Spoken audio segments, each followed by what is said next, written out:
Hi everybody, welcome to the Coffee Yarn Dinosaurs Podcast. My name is Ruth. I am a knitting, crochet, Tunisian crochet designer. That is, I design patterns for those crafts. I also occasionally spin yarn and dye yarn, so you'll just see a whole bunch of fibery things in this podcast. This is a not very regularly recorded podcast, which means that when I have time, I record it, and when I don't, I don't. So I'm just gonna sit down, talk about a little bit of my projects, some life changes, and hopefully cut out all the road noise. If you would like to find my patterns or anything like that, I have all of my links and contact information down in the box below. I don't feel the need to put it all on the screen. You can find me. You guys know how YouTube works. So, to start off with, I am wearing one of my most recent makes. This is the Plume Sweater by Chiwe Rank from One Dog Woof, and it is a batwing pullover. I don't really know how else to describe that. Yeah, so batwing obviously refers to the sleeve shape, and pullover refers to the fact that it doesn't button. It's a cardigan that you have to pull over your head. So this is being released, let's see, this Friday. So today, right now, when I'm recording, is Monday. It's the second to last Monday in May 2021. I don't know what the date is. I know it's Monday because I know we had to start school again today for my son. I don't know what the date is. It escapes me. This sweater is a test project, and I decided to make mine out of Knit Picks Swish Worsted, and the color is Cobblestone Heather. So this I just finished. I just got the blocking done yesterday, and I am going to insert a video of me like standing up and moving in it because I think it's really helpful to see sweaters shown in movement.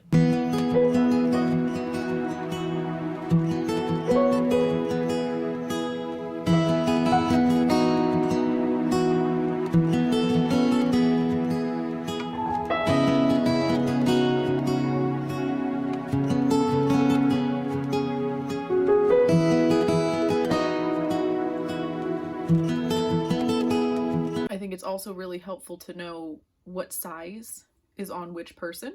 So for example, I am wearing the extra large size. I was able to hit the correct gauge that the pattern specified, and I am very, very happy with the fit. It is drapey, it is comfortable.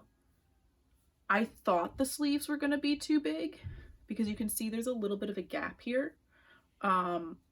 But overall, I'm actually very happy with the sleeves. Okay, that's a little bit better for me. I had to get up and set up a mirror so I can see myself, so I can see what you are actually seeing. So for example, when I put my sleeve up, oh look, there's my fingers. Now you can see the sleeve, and you can see that there's a little bit of looseness in the cuff, and I can see what you're seeing. Yay! It's strange to me that I feel more comfortable podcasting when I can see myself, but here we are. Also, obviously, here we are in my bedroom. It is not very neat. It is not very fancy.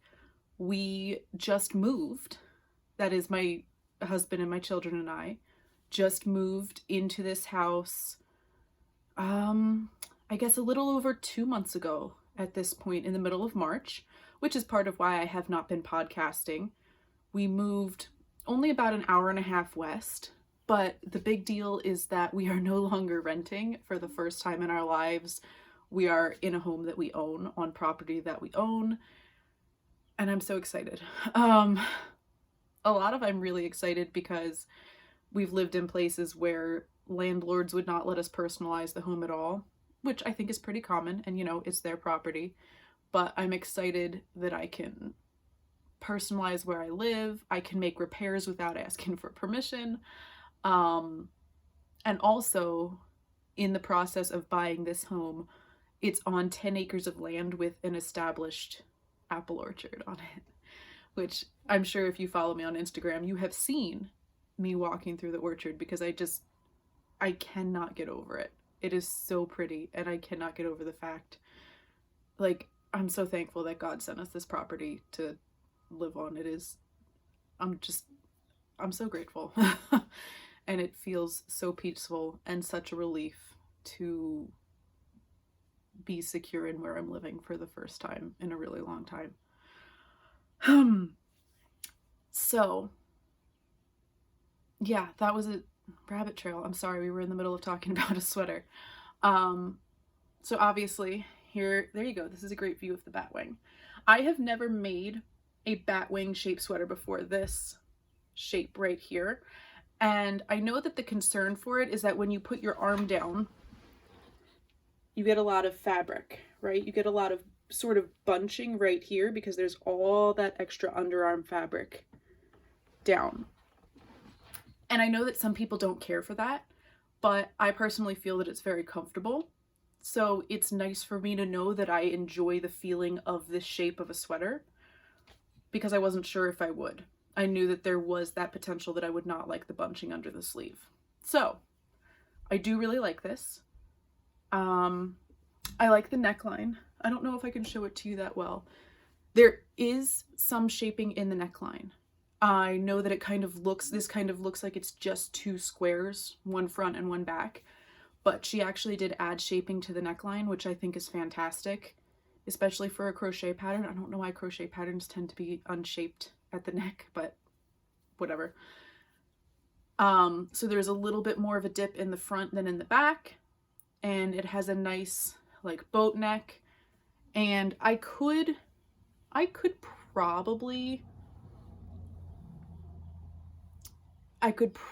narrow this neckline a little bit more, like, you know, pinch it in at the shoulder a little bit more. But in general, I'm just really happy with how this fits, and I'm really comfortable in it.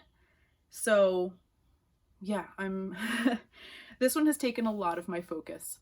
I think the only thing that I would do differently, I might make this pattern again because it was enjoyable enough. This is just linen stitch. This was enjoyable enough that I would make it again. The only thing that I would do differently is the cuffs right here. They are slip stitch ribbing, which, you know, it looks great and it looks almost exactly like knit ribbing, and it's very, very elastic. But the cuff was 60 rows, and it took me, I don't know, it literally took me like 4 hours per cuff because I am just so slow at slip stitch ribbing. It's ridiculous. So if I were going to do this again, which I might, you might see it, I would knit the cuff. I would just pick it up on a circular needle, like a 9-inch circular needle or magic loop or whatever, and just knit the ribbing straight. Yeah, also, I don't do a very good job at tightening the edges on my slip stitch ribbing, so this is a little bit loose, it's a little bit floppy, and because this is superwash wool, it is going to loosen up. So I feel like I may end up wearing this cuffed a lot, which is fine because I tend to push my sleeves up anyway, so it would be very comfortable for me just to wear this around the house like this. So that is the Plume Sweater. Let's see, what else have I done? I have released a crochet pattern that I cannot show you because I don't have the sample. I am going to, once again, insert a video of me wearing it. It is the Nyneve tunic, and it is a fingering weight crocheted, just a very open, lacy tunic.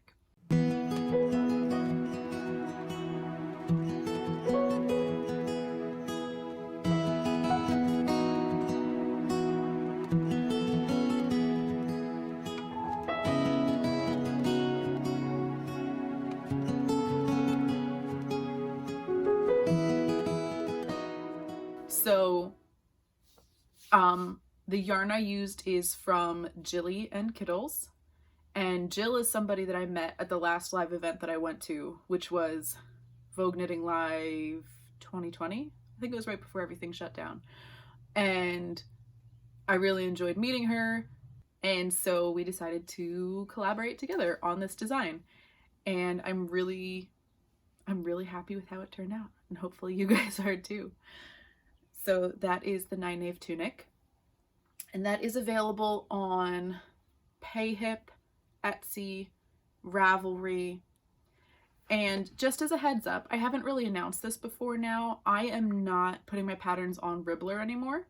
I have nothing wrong with the website. They have done absolutely nothing wrong. I think the concept is really great. I need to simplify my pattern releases. Putting things onto 4 platforms, the Ravelry, Etsy, Payhip, and Ribbler. Putting things on 4 platforms was a lot. Putting things on 3 platforms is still a lot, but I put my patterns on Ribbler for almost a year, and they accounted for less than 1% of my income. The sales on that platform accounted for less than 1% of my pattern sales, and you just need to put in so much more work to get your patterns up there, because you have to put the pattern into their formatting and create the charts and stuff like that. So that's fine. I tried a platform. My patterns aren't up on Ribbler anymore. Thank you for those of you guys who tried it. I think it's a really cool idea. It just seems like it has not taken off, and that's fine, because it's a new website and it takes time to take off. If there turns out to be a demand for it later, perhaps I'll try again. But for right now, I've cut that out. I'm not using them as a sales platform anymore. Let's see, finished projects. What else? I can't remember if I showed you guys the hand spun socks last time. So I'm going to show you my hand spun Smock socks. And I'm going to talk about this a little bit because I've sort of been going through some changes design wise. Up until fairly recently, I have put a lot of pressure on myself to write up patterns for almost every single project I make. So basically, because I have the skill to create my own patterns, right? I understand how garment construction works. I understand how sock construction works and fabrics and all of that. I can make my own patterns, obviously, but I've put a lot of pressure on myself in the past to publish all of these, that if I have an idea, it must be published. And number one, that's too much pressure. Number two, it leads to me publishing things that maybe don't need to be published. Like maybe it was just for me to try out the technique and it doesn't need to be a business thing. You know, it doesn't need to be published. For me, I think these socks are going to be one of those things. This is a hand spun sock. I spun this yarn and I've showed this to you guys before. I think it's really pretty. I'm going to try to put this on my foot and see if I can show you. I don't know if I can. The first time I did them with a short row heel. And the problem with the short row heel was that it pulled. It was way too tight over the instep.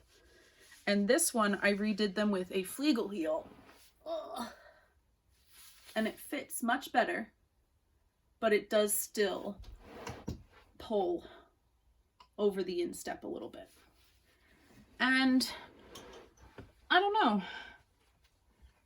I just feel like it's not my best work. And I don't want to put out something that isn't my best work. I think it's pretty. For me, personally, I find it comfortable. But, I don't know if I can't, like, appropriately show this because right here, over the instep, it pulls. So, I don't know. I might edit these and make it so that I just do 1 and 2 and then ribbit the rest of the way up. But as they are right now, they are not a pattern that I feel confident is my best work or really is good enough to publish. So I am going to put this other sock on because I am going to wear it. They're good enough for me. Ouch.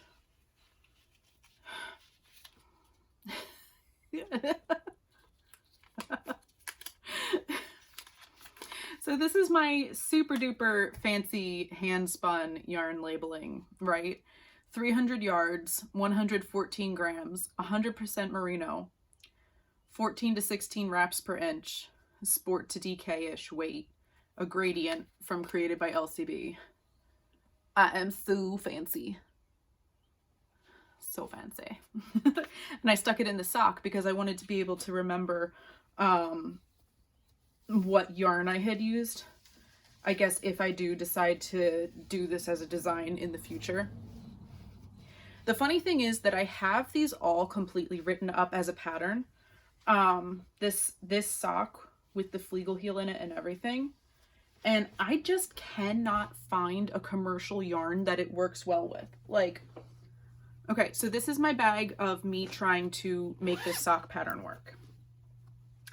I started it on Woolberry Fiber Co. They have a base that sort of mimics hand spun. It's very, I don't know. The point is they're discontinuing it anyway. So even if I found that this worked, they've decided to discontinue it anyway. It's very squishy and it's very soft, but it's just not working. The second yarn that I tried, the sock itself is very, very squishy, but in a variegated yarn. Again, you can't really see the pattern well enough. However, I will tell you, this is the Sugar Plum Circus Merino Sport, and I really, really enjoy knitting with this yarn, so I might just make these socks anyway, regardless of whether they will become a pattern that I sell, because they're just so squishy and so nice that maybe I'll just design it in a different color. I don't know. This is on the back burner for now. These socks are just kind of chilling here. Here's my, what color is this? Sargent Cherry. Oh, I'm doing this with the wrong hand. There we go. I can't. Sargent Cherry. I'm a bad podcaster. See, I'm out of practice. I'm showing you all kinds of stuff. There's going to be so much editing. And it's not going to be because I need to like cut out bad stuff. It's going to be because I'm saying, because there's freaking tractors and construction trucks driving back and forth and editing. Lots of editing. Editing software is the best. So I'm working on those. I finished my socks. I showed you Nyneve.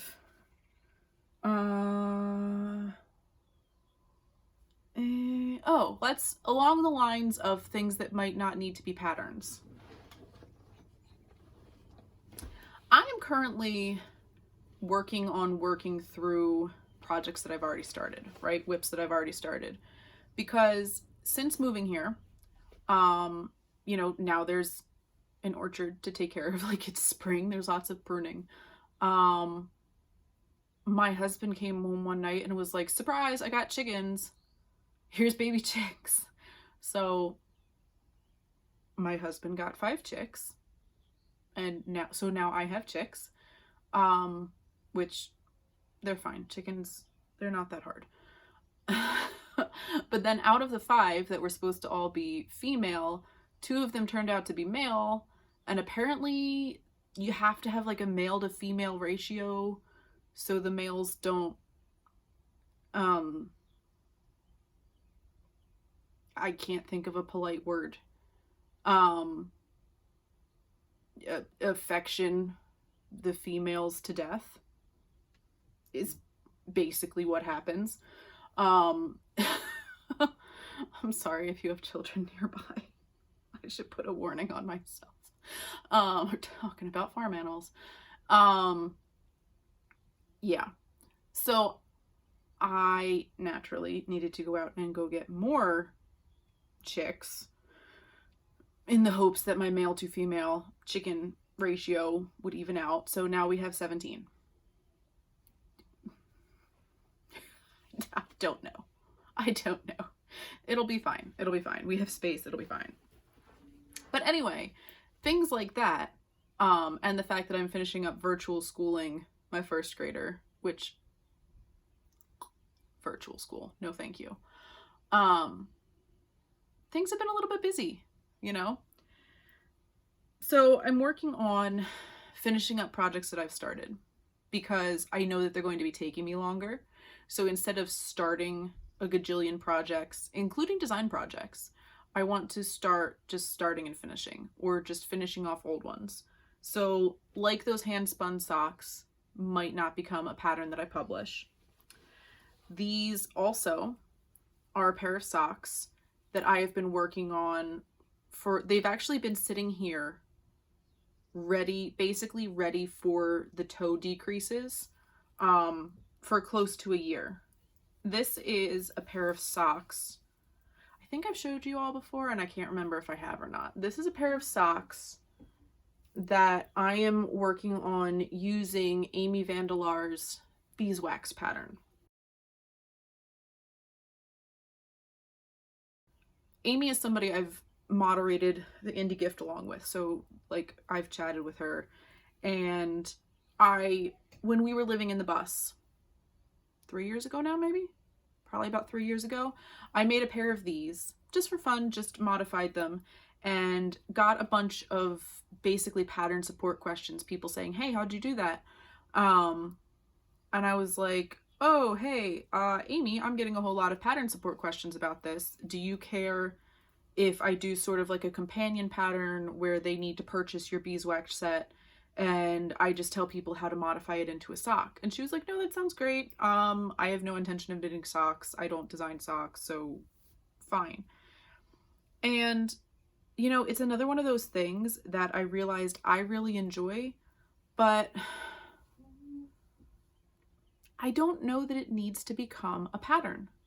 And the reason for that is that you all would have to go through the hassle of buying somebody else's pattern. And Amy's patterns are great. By the way, if you have not made any of her beeswax patterns, you should. Just free, like, friend plug right there. You should. And I enjoy Amy too. She's just a nice person. But not everything has to become a published pattern. And it has taken me longer to realize that than it probably should. So I think I'm just going to finish these up, make the second sock. In my head, the second sock mirrors the first one. And then maybe I'll just do a blog post. Because I don't want to write up step-by-step instructions for these. I have them mostly completed, but the reality of it is that with the cable, you can either make, I believe this is a 72 stitch sock, and it's a 12 stitch cable. So you can either make a 60 stitch sock or a 72 stitch one, and there's not really an in-between. So, well, I mean, I guess there could be because it increases in half cable, but you know, just brain shut off. I think I'm gonna just put a blog post and tell you guys about it so that if you want to modify one of Amy's patterns, you can. But I don't think that these are going to turn into a full Ruth publishes a pattern and get paid for it. And part of what that means is that I will not be providing pattern support for free patterns. So basically, if I'm going to put something on my blog for free, I'm not going to like hold your hand through it because I expect this is an advanced sock.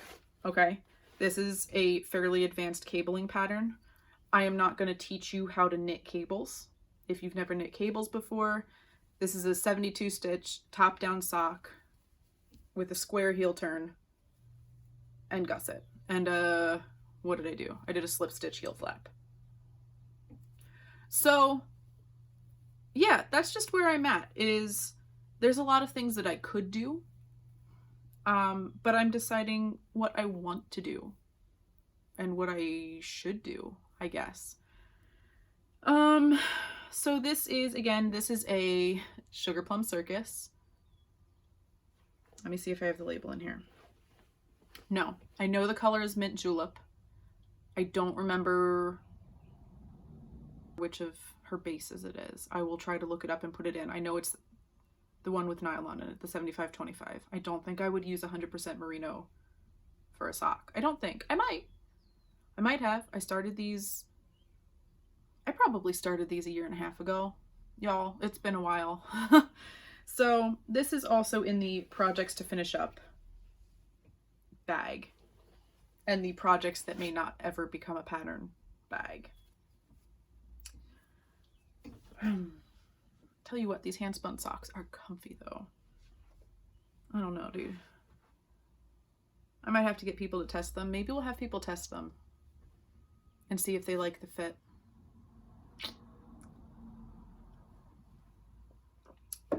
My other problem is that I try to make patterns that please everybody. And you can't please everybody in pattern design. It's just not possible. So if I make these toe up with a fleagle heel, somebody's going to complain they don't like a fleagle heel. Or, you know, if I write them for only sport weight yarn or DK weight yarn, somebody's complaining they don't want that. So, you know. Oh, but speaking of patterns that will get published when I get my act together, I am working on another Malthinae sock. And I've shown you, I know I showed you guys the first sample in the last podcast, but this is some yarn that I spun. And you can't really see the pattern too well, the cable pattern on this sock. Whoops. Let's try that. You can't really see the cable pattern too well because this is a dark, like a navy and a green or whatever. But, and this is not the cuff for the pattern. Or the heel. Yikes. I don't know if I should show you guys this. I did not follow my own pattern. In the pattern that I am releasing, once I get my final edits back to my editor, which is literally all we're waiting on. The pattern has been tested. The pattern test has been done for like 3 months. It's been done for like 3 months. Okay. And my testers did a great job. And I sent the sock to one editor and she was like, I found no problems with it. But testers were having issues. So I sent the sock to another editor and she was like, yes, you have some problems. So I have to get those corrections done. And then I can release a DK weight sock in the middle of summer. Hopefully some of you are in cold weather climates where it is not hot yet. And I will not be releasing a DK weight sock in the middle of summer. Yay. Anyway, this sock is another one that I am knitting with hand spun yarn. This is created by LCB. I want to say Wild Violets. And again, I believe that this is 100% merino. Did I put the label in? I did not. So this is a 2-ply and it is very much a DK weight. And let's see. Okay, so what I did for this one, modifications. That's how we'll do this. Modifications to the Malthinae sock pattern. This is a 2x2 rib, which I cast on, knit it for double the length that I wanted the cuff, and then I picked up the cast on edge and knit it together to make a double thick sock cuff. And then instead of doing a single slip stitch over the heel flap, it's a, oh shoot, in front of my face. It's a double slip. With a square turn, of course. Because I love a square heel turn. Makes me happy and it fits my feet. And you can do what you want, but that's what I want to do, so that's what I do with my socks. So, yep, this is just me. I want to actually knit things out of my hand spun yarn and crochet things out of my hand spun yarn. And I had to go in the car for a little bit, so I needed something to do with my hands. And so my option was to bring this sweater or to bring this, and socks make much better mindless making and carry along because they're small. So, as you hear the shake of all of my stitch markers in here, this might be a good idea to show you though. This is my little carry along project thinger. So this is a travel soap dish, like the kind you find at like Target. in the little travel aisle. It's just a little travel soap dish. And inside of it, I have scissors and darning needles and multiple types of stitch markers.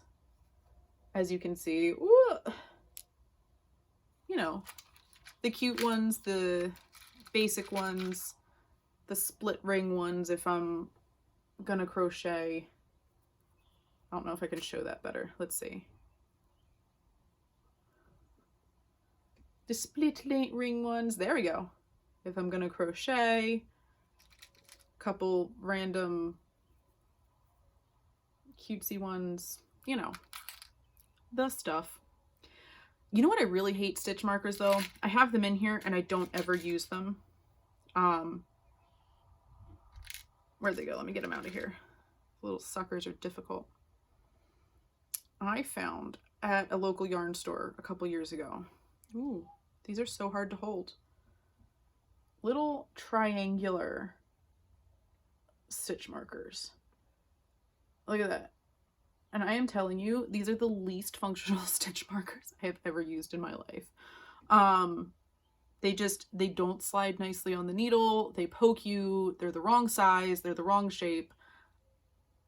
I guess somebody thought they would be cool. For me, they are not. I do not enjoy them. No, thank you. So that is that.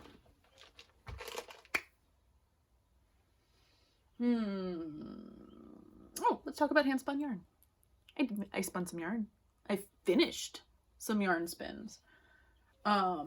Most notably, I finished this skein, which is, once again, created by LCB, because I went through quite a phase for a while. This is her hummingbird colorway, and this is a chain plied,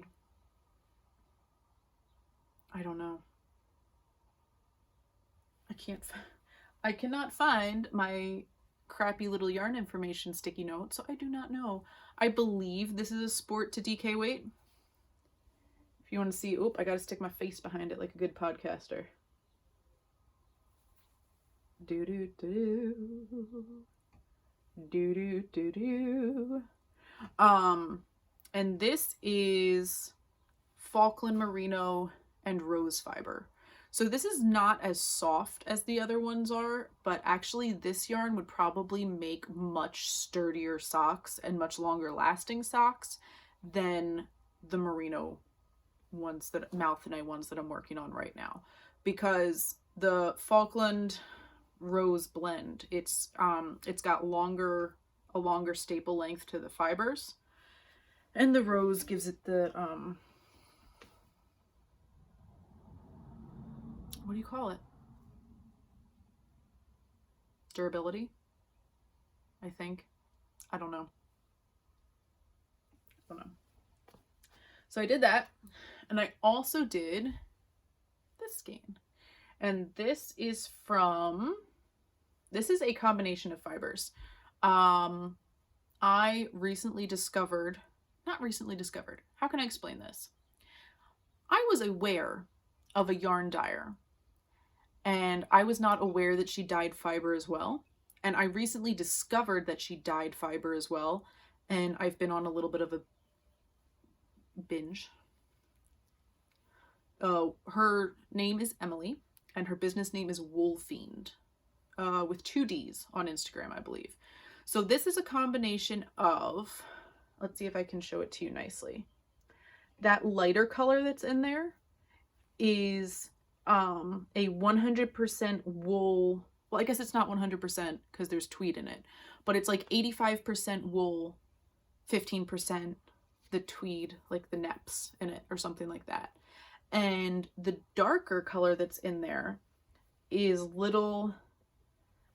she cards like little baby bats, like she does a bat and then she splits it up into little nests of fiber and sells those as like batlings, I think she calls them.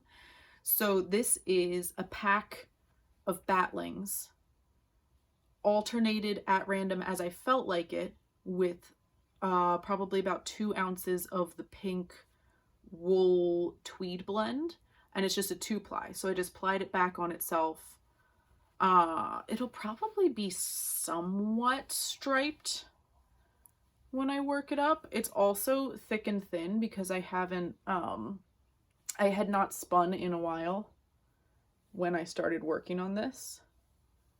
So it's very pretty, but it's also very inconsistent. So this is anywhere from DK to bulky, depending on which part of the skein you are in. So this will probably turn into like a cowl, or yeah, probably a cowl. Something that I can show off the texture and show off the color of the yarn without having too much detail in the pattern. So this would be great for garter stitch or Tunisian simple stitch. Oh my goodness, this would be very dense in Tunisian simple stitch, unless I used a huge hook. If I used a huge hook, this would be epic. So there's that yarn that I've spun. What else are we working on? What is unfinished? Okay, I have to see if I can show this to you. So the reason I have my whole table over here is because, aside from the box of tissues, I am showing you a shawl. Why am I in the middle of the row? Why am I always in the middle of the row? Please hold. Please hold. I will get us to where we can actually see what's going on.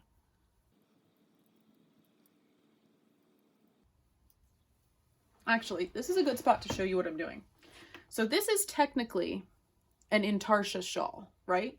Intarsia is where you have multiple colors and multiple strands of yarn, and there's a very distinct dividing line, and it is not stranded, right? So the yarn is not carried all the way around.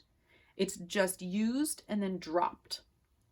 So you can see on the back here, there's a very distinct dividing line where I have my color for the lace and my color for this gorgeous slubby garter stitch section.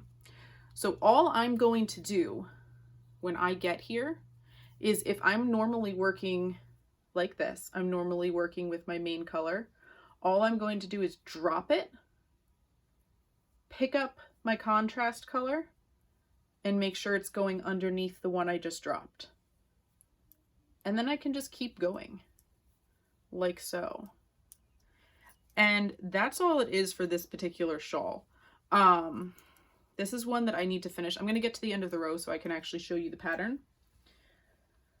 But the reason why there's so many threads is because I am holding together 2 strands of fingering weight for each of the sections, which, yes, you could do DK, but when I hold together 2 strands of fingering weight like this, you get better color blending in the slubby portion. You get better color blending, and also this way I do not have to ever alternate skeins. So I could be working with only 2 balls of yarn right now, and I could work from the inside and the outside of the cake, but I am choosing not to. My mail lady is right outside my window. I'm sitting in my bedroom. My mail lady is right outside my window. Excellent. So I could work from the inside and the outside of the cake, but I am choosing not to because I do not want to have to alternate skeins. So this is one that will be a published pattern, and the pattern is actually almost ready to go into testing. I just have to finish this sample. This gray is Kim Dye's yarn Flan Sock? Flan? I'm American, I don't know how to say it, I'm sorry. And that is the base. It's singles, so it's 1 ply.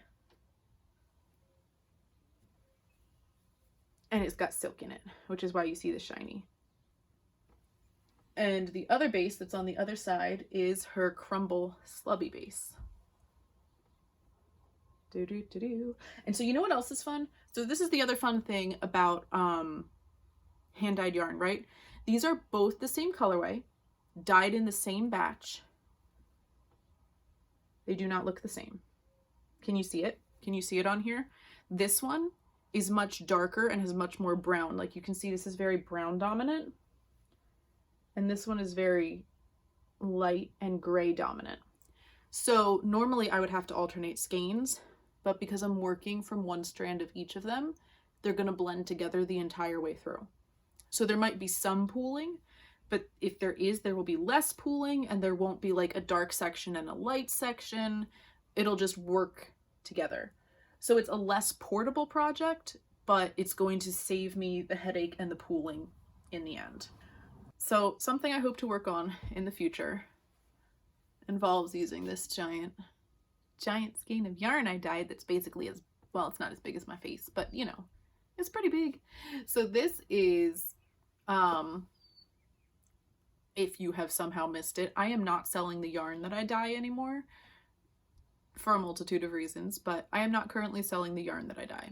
So this is back from when I was dyeing yarn, and this is a 300 gram worsted weight skein of yarn. Check that out. Check that bad boy out. Look, I don't even have to put it that close to the camera. I basically just have to duck my face behind it. Hello, goodbye. You can tell I have little kids. Peekaboo.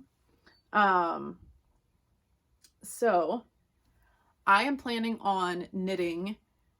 The pattern is called a boob window because it is by Majestic Wackle. She has very literal pattern names. So basically what it is it's a ribbed, a 1x1 rib top, and it has like a collar here and a V-neck under the collar. A boob window, if you will. And I will probably make mine slightly less windowy because I have small children and they will be like, haha, let me pull on your shirt. But this is what I'm planning to use for it. So in order for me to get to do this, I am finishing up projects because, as I said, my making time is limited, and therefore I am trying to finish up projects before I start new projects. So in order to be able to cast on with this, the project that I have told myself I must finish is, ooh, I dropped my hook, always, is this cute little crochet little pixie dress for my daughter. So this, I will insert the pattern information again because, you know, I can't remember what it's called. I've seen this all over the place. You see them made a lot with the Shepis Whirls, the cotton blend. I am using Lion Brand Shawl in a Ball. And the colorway is Lotus Blossom, perhaps? Anyway, I did not do a gauge swatch because it's not my design and kids grow into things. So this is for my daughter who wears a size 5, and right now it comes almost completely off her shoulders. And she's a 3-year-old, so, you know, that's not helpful for anybody. So once I get the rest of the skirt finished, which is what I have left to do, I have just a little bit left in the skirt. Once I get the skirt finished, I'm just probably going to do a long chain stitch and run it through the neckline and just tie it as a bow so I can sort of cinch in the neckline, because this is going to end up as maybe more like a girl's US size, like 7 or 8, and she wears a size 5 right now. So she'll get a lot of wear out of it, which is nice, and I can always add more length if I need to, but I'm gonna stop after the second ball of yarn because she is already very eager to wear it. Like, very eager. Mom, is it done yet? It's so pretty. It's so pretty. I can wear it now. I'm like, no, not yet, because you'll never take it off. So there you have it. The design itself is very simple, but very effective. And I like that. Like, I would totally make this in smaller sizes for a baby shower gift, or for a,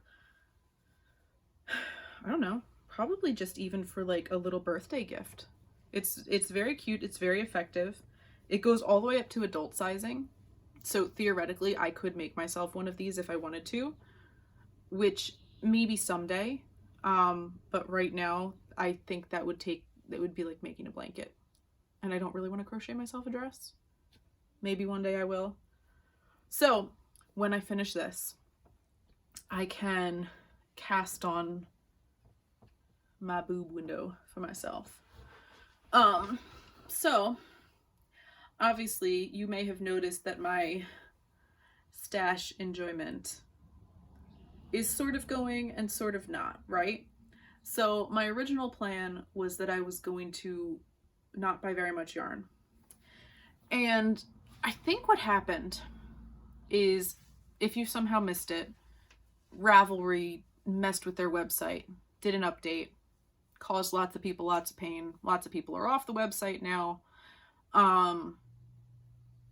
It's, you know, kind of a mess. So for me, I can use the updated version. It just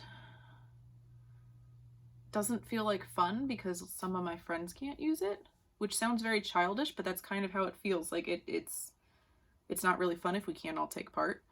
And the primary way that I track my yarn stash is through Ravelry. So I sort of just stopped entering my stuff into Ravelry, stopped paying attention, and things got stressful and I bought a bunch of yarn. That's the honest truth. Things got stressful and I bought a bunch of yarn. So I am now currently working on, you know, weaning myself off of it because the house we moved to is significantly smaller than the old one. And I literally do not have any more place. I don't have any more space to put the yarn. So it is now a necessity that I use the yarn that I have in my stash because I do not have more storage space for it. I used to have 2 like china hutches, you know what I mean? Like that you put the china in. And I am now down to 1 china hutch. I'm looking for boxes. Oh, my mirror's on it. I'm down to 1 china hutch and 3 like Rubbermaid totes, like the buckets with the lid that you can snap the handles. That's what I'm down to. And projects that are actively started, I'm down to 8. Possibly 8. I think 8. 1. 1.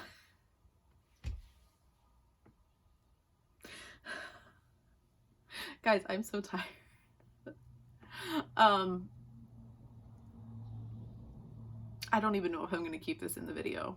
This is me. This is why I'm saying, like, maybe this shouldn't be a podcast. This is like Ruth sits and talks about yarn occasionally and suddenly has surprise chickens. Oh, Lord. All right. So I have 1, 2, the dress, the beeswax socks, the Malthinae socks. It's 4. Oh, I have my solar kaleidoscope blanket, which is my ongoing. Ooh, I forgot a bag. Ooh, I forgot a bag. Ooh, I forgot a bag. I forgot a bag. I have more projects. So wait, I was at 5. Solar kaleidoscope, 5. This slouchy hat I'm about to show you is 6. A blanket squares pattern that I'm working on is 7. Another pair of socks I need to finish. My Sock Madness qualifiers, I obviously did not make it, is 8. A pair of fingerless mitts is 9. And a shawl in progress that may or may not make it is 10. So, quickly. This is the Salt and Honey Slouch by Handmade and Huga? I don't know. It's the word that everybody was using for a while, the Scandinavian word that I don't know why every single American seems to be deciding that they're using it. I don't know if the designer is American or if she's Scandinavian. I don't know.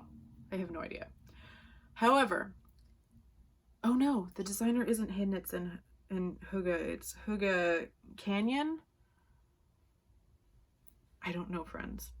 I don't know. But I will post the pattern information. Oh, I'm losing it. All right, cool. So the yarn I am using is Knit Picks Chroma fingering weight. I will put the color in. The pattern calls for it to be held double with a strand of lace weight mohair throughout. However, I did not think that mohair across my forehead would be extremely comfortable. Therefore, on the doubled brim, I opted to not use the mohair. I wonder if you can see it in the photo, because the mohair is kind of covering everything, even where it's not attached. But I did the regular yarn here, just the chroma held single, and then I added in the mohair when I got up to the body of the hat. So I am actually really enjoying it so far. It's on US 5 needles, which is a 3.75 millimeter, I think. And with the mohair and the one strand of fingering weight, it comes out to kind of like a sport weight. So it's still a bit of a loose gauge, but it's dense enough that the cables come out nicely. So I think that's really pretty. It's just a pretty basic honeycomb cable up here, some seed stitch around the sides, and it's going to be a slouchy hat. And the reason why I'm making this is, if you did not see my previous video, I am hosting something called the Uplift Make Along, which is also a reason why I have not been podcasting for about 2 months, because I have been very busy with that. And the concept behind that is, I have heard a lot of designers saying that they are getting discouraged with publishing their own patterns. Basically, they're not seeing sales. They feel like they're not being seen. And I can understand that, because I feel that way sometimes too. But when I heard a lot of people saying, you know, maybe I'll just quit design. Maybe I'll just give it up. Maybe I just won't do it anymore. There's no hope for me. Nobody wants to see my stuff. I thought, well, that's ridiculous. That's absolutely ridiculous. Am I going to just let people give up because they don't feel seen? Feel under-demesiated? To quote one of my favorite movies. Not one of my favorite, one of my most recently watched, but it's funny. People feel under-demesiated. Thank you, Adam Sandler. Underappreciated. And to help designers who feel that their business could use a little bit of a boost, I created a Mighty Network space and an Instagram hashtag. And together we're a group of people that are working to make patterns by less known, not famous designers, to support them, to show off their work. And that is how I came across this designer. So that is still running. The Uplift Make Along runs through the end of June, and there are some prizes. Not a whole lot, because my goal is for us to be lifting other people up, but I do also want to be able to show off the work of makers, and I want to be able to say thank you to everybody who's participating in the event. So there are some prizes. So if you're interested, there's details in the box below. You can hop over to the Mighty Network, or you can do the Instagram hashtag search thing. There's some pretty awesome projects in there. Like, there's, what's her name? I think Ashley Wemp.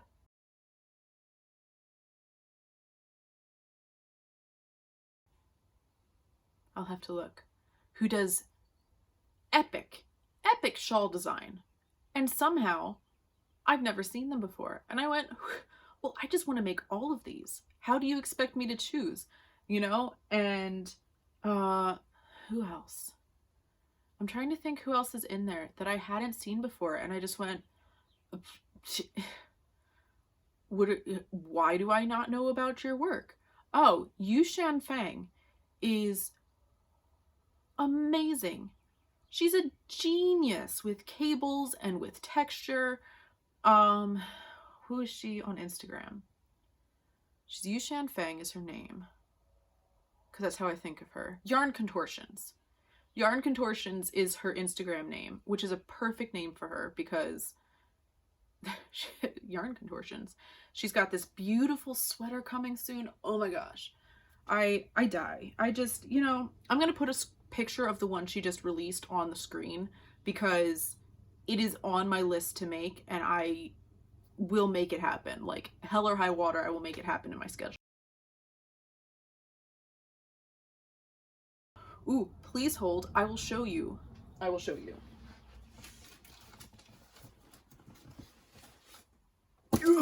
So, obviously I like knit picks. This portion right here where I'm going to show you, I am showing you yarn that was sent for like to be shown off on Instagram as an influencer, which I think is kind of funny because I like went to look. I've seen a lot of people being sent yarn by knit picks / we crochet, and I was like, are they like really ramping up their influencer type program? And it seems that they are.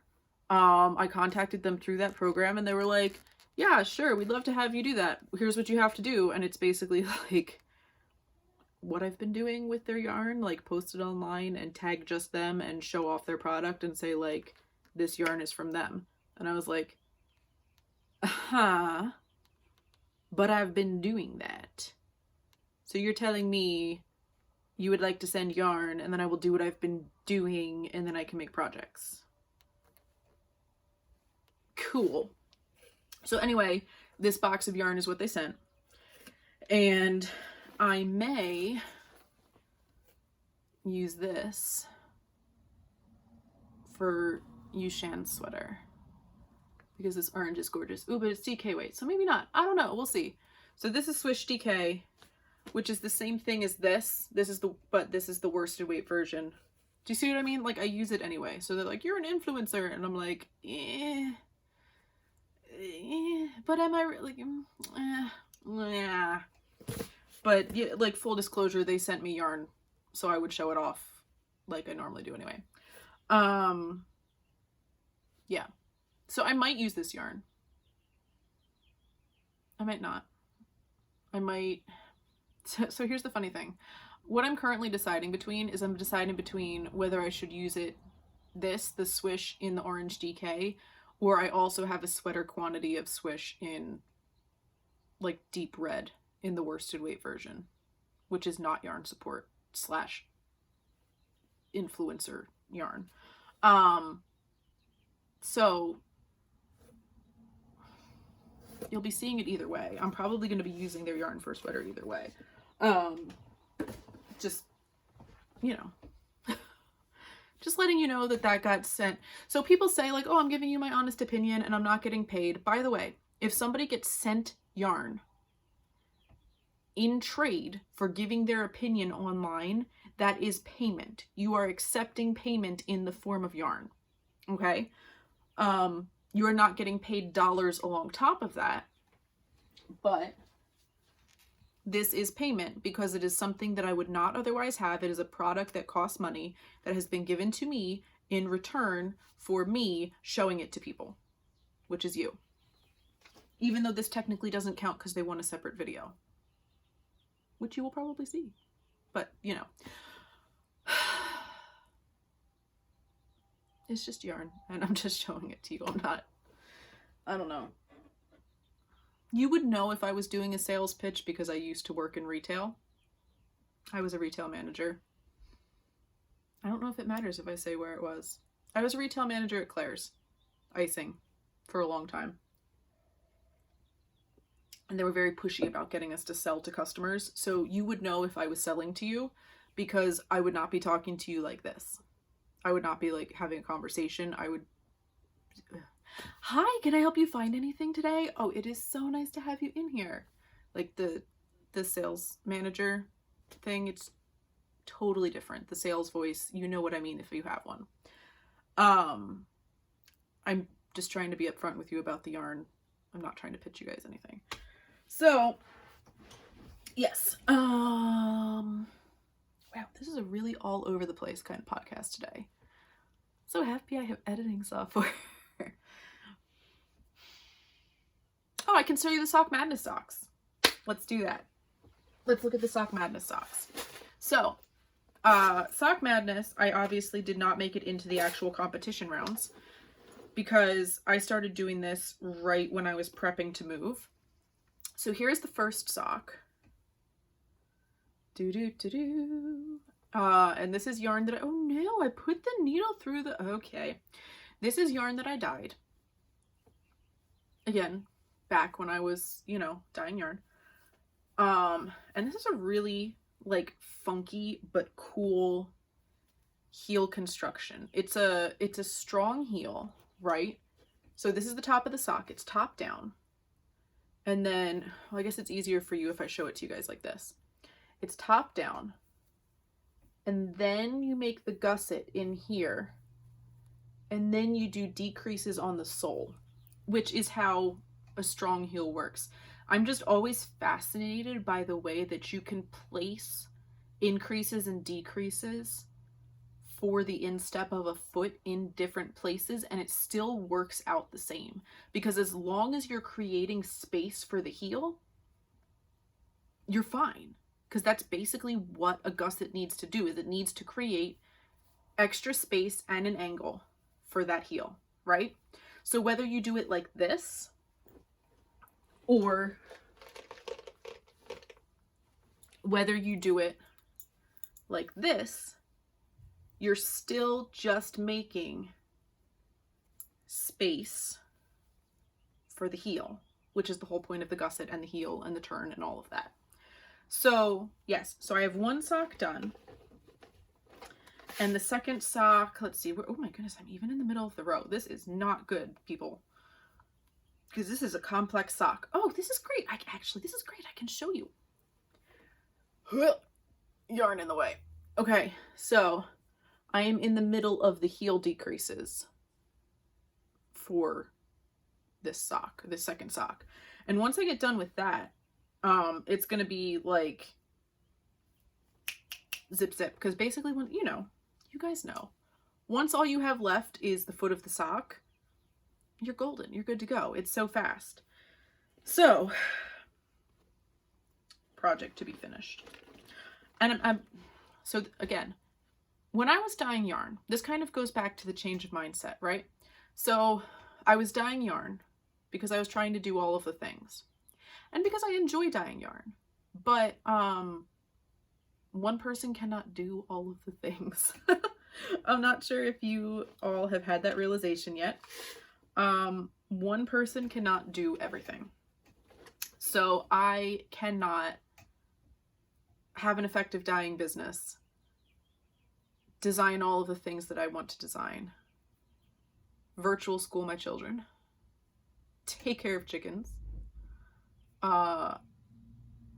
keep my house somewhat functional, cook food for my family, keep up to date on doctor's appointments, prune an orchard, and maintain 10 acres of land, right?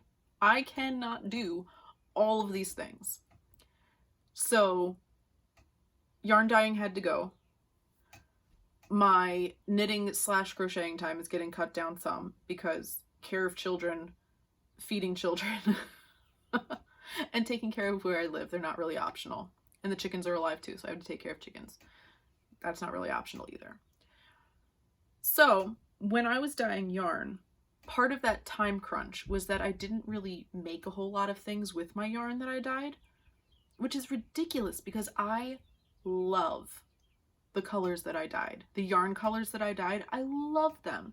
Like this mix of blues, I love this. And I dyed this up and it didn't sell.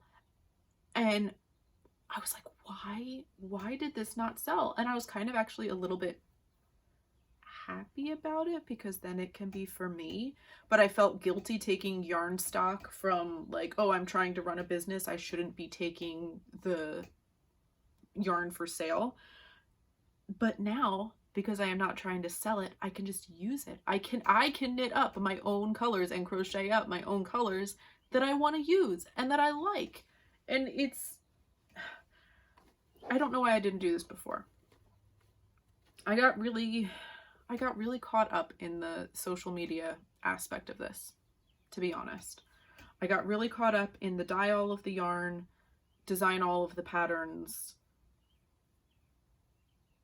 social media, like Instagram, you know? I got caught up in the Instagram aspect of this industry. And I am trying to move myself away from that. I am trying to move myself to the point where I'm finishing projects using the yarn that I dyed because I like these colors, using the patterns that I have, or maybe like I was saying with the other sock design, not everything has to be for sale. Not everything has to be for sale. And yeah, that's pretty much where I'm at. Is not everything has to be for sale, and not everything has to be a business. Some things can be because I love it. Like spinning yarn, I really enjoy because I love it. It can't turn into a business thing for me. I don't spin fast enough. So spinning I enjoy because I can't ever turn it into a business thing. What else do I have with me? Oh yeah. Last thing. Probably last thing. This is, ooh, it's a little stuck. This is the Fingerless Glove that matches my Malthinae socks. It's my Malthinae Mitts. And this will be released as a pattern. Gosh, I really like this so much. Y'all, I'm ridiculous. I don't know why. This is why I want to finish projects, because I pull things out of bags and I'm like, oh my goodness, I love this so much. Why have I not finished this? Oh, I didn't finish it because I got distracted by other things. So this I just need the second mitt of. But I believe the pattern is completely written up. So I could just send this to my tech editor and to testers right now. I do wonder how the slubbiness will wear, but it has a mohair held double with it, so I'm assuming it's probably just gonna felt a little bit and it should be fine. But yeah. So this is another Kim Dyes yarn slub.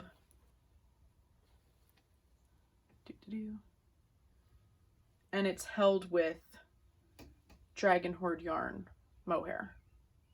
This is her Thorns colorway, and this is Chincoteague, I think, on slub. And together, when you hold them together, the fabric actually looks pretty nice and smooth. I think the mohair sort of compensates for and fills in the bumps that's in the slubby yarn. And or not the bumps, but you know what I mean? Because the slub is, look, the slub is like a boucle yarn, right? And I think the mohair compensates for the waviness caused by the boucle type playing. So, yeah. I have lots of stuff to work on, and I am working on getting down my whip count. So hopefully, what did we say? I was at 9, I think 9 whips, not including spinning. Because in spinning, I have 1 on my wheel, 2 on drop spindles maybe, but one of my drop spindles is a little bit wonky, so I might end up pulling it off of there and just finishing it on the wheel when I get done. So yeah, this is where we're at.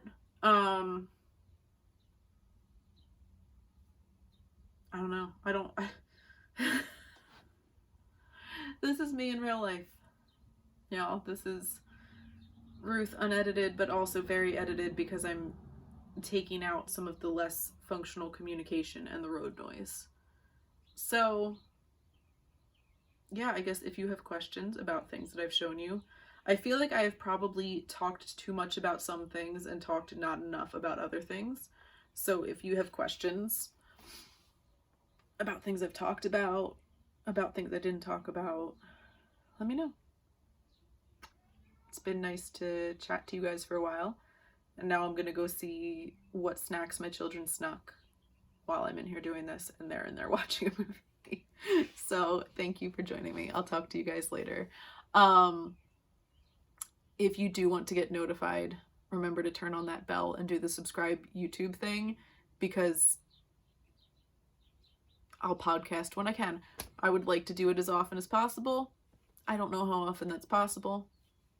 I will podcast when I can and do videos when I can. But, you know, c'est la vie. turn on the notification thing if you want to ding ding when I put a new video. Thanks for watching, guys. Bye.